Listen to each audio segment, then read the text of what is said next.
এটা বাৰ্তা আমি পঠাব বিচাৰিছোঁ 233 নং নিমাইজন প্ৰাথমিক বিদ্যালয়ৰ পৰা সমগ্ৰ বিশ্ববাসীৰ কাৰণে আজি এটা উল্লেখযোগ্য দিন। 1972 চনত 5 জুনৰ পৰা 16 জুনলৈ অনুষ্ঠিত হোৱা ৰাষ্ট্ৰসংঘৰ মানৱ পৰিৱেশ সম্পৰ্কীয় সন্মিলনত প্ৰথমবাৰৰ বাবে বিশ্ব পৰিৱেশ দিৱসৰ আৰম্ভ কৰিছিল আৰু সেই দিনটোতেই আৰম্ভ কৰি 1973 চনৰ 5 জুন তাৰিখত সমগ্ৰ বিশ্বত প্ৰথমবাৰৰ বাবে বিশ্ব পৰিৱেশ দিৱস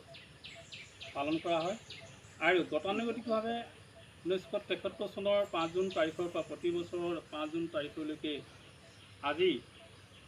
2024 চনৰ 5 জুন তাৰিখৰ আজি এই 5 জুন তাৰিখৰ পৰিৱেশ দিৱসৰ কাৰ্যসূচীত আমি 233 নং নিমাইজন প্ৰাথমিক বিদ্যালয়ৰ ছাত্ৰ ছাত্ৰী আৰু আমাৰ সহকৰ্মীসকলক লৈ আমি বিদ্যালয়ত এই পৰিৱেশ দিৱস অনুষ্ঠিত কৰিছোঁ। আমি আজি আপোনালোকে দেখিছে এই আমাৰ কণ ছাত্ৰ ছাত্ৰীসকলে আমাৰ বিদ্যালয়ৰ প্ৰাংগণত দুটিকৈ বঙালৰ বগৰী পুলি ৰোপণ কৰিছে আৰু আমি আশা ৰাখিছোঁ সমগ্ৰ বিশ্বই আজি আমি বিদ্যালয় যেনেকৈ এই পৰিৱেশ দিৱসটো উদযাপন কৰিছোঁ, আমি আশা ৰাখিছোঁ যে পৰিৱেশ প্ৰদূষণ কৰিবলৈ হ'লে আমি প্ৰতিজন ভাৰতীয়ই হওক বা প্ৰতিজন বিশ্বৰ বাসীয়ে একোটিকৈ যদি আমি জুনৰ 5 তাৰিখত প্ৰতিজন ব্যক্তিয়ে একোটাকৈ যদি আমি গছপুলি ৰোপণ কৰোঁ, তেতিয়াহ'লে যি পৰিৱেশৰ যি প্ৰদূষণ বৰ্তমান অৱস্থাত যি এটা বাস্তৱ ৰূপ ৰূপায়ণ কৰিছে, আমি হয়তো এই যদি পৰিৱেশ প্ৰদূষণ ৰোধ কৰিবলৈ হ'লে আমি এই যদি গছপুলি ৰোপণ কৰোঁ, গছে আমাক বায়ু পৰিষ্কাৰ কৰে বা আৰু তাৰ লগতে মাটি সংৰক্ষণৰ পৰা ই বিভিন্ন ধৰণৰ আমাৰ গছৰ পৰা উপকাৰ হয় আৰু আমি পৰিৱেশ বিশেষকৈ নিকা কৰিবৰ কাৰণে আমি প্ৰতিজন ভাৰতীয় বা প্ৰতিজন বিশ্বই আমি গছপুলি ৰোৱাটো নিতান্তকৈ প্ৰয়োজন আছে আৰু আমি আশা ৰাখিছোঁ আমি এই বিদ্যালয় প্ৰাংগণৰ পৰাই সমগ্ৰ বিশ্ববাসীক আমি জনাব বিচাৰোঁ যে প্ৰতি বছৰে নহ'লেও আমি প্ৰতিদিনে নহ'লেও বা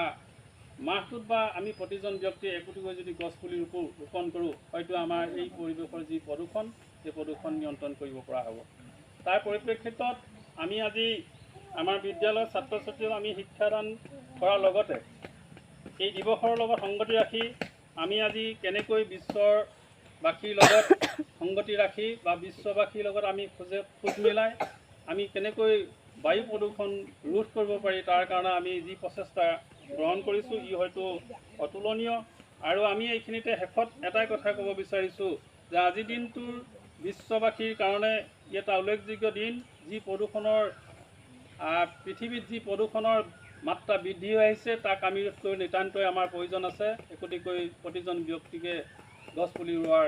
এটা নিতান্ত প্ৰয়োজনৰ বোধ আমি কৰি আজিৰ দিনটোত এই পৰিৱেশৰ লগত সংগতি ৰাখি আমাৰ বিদ্যালয়তো আমি এই গছপুলি ৰোপণ কৰি পৰিৱেশ প্ৰদূষণৰ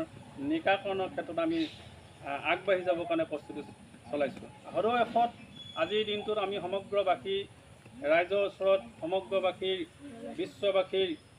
মানৱৰ ওচৰত আমি সকলোলৈকে আন্তৰিক আৰু ধন্যবাদ জনাই আজি মোৰ এই থুলমূলীয়া বক্তব্যখিনি সামৰি মাৰিছোঁ। ধন্যবাদ।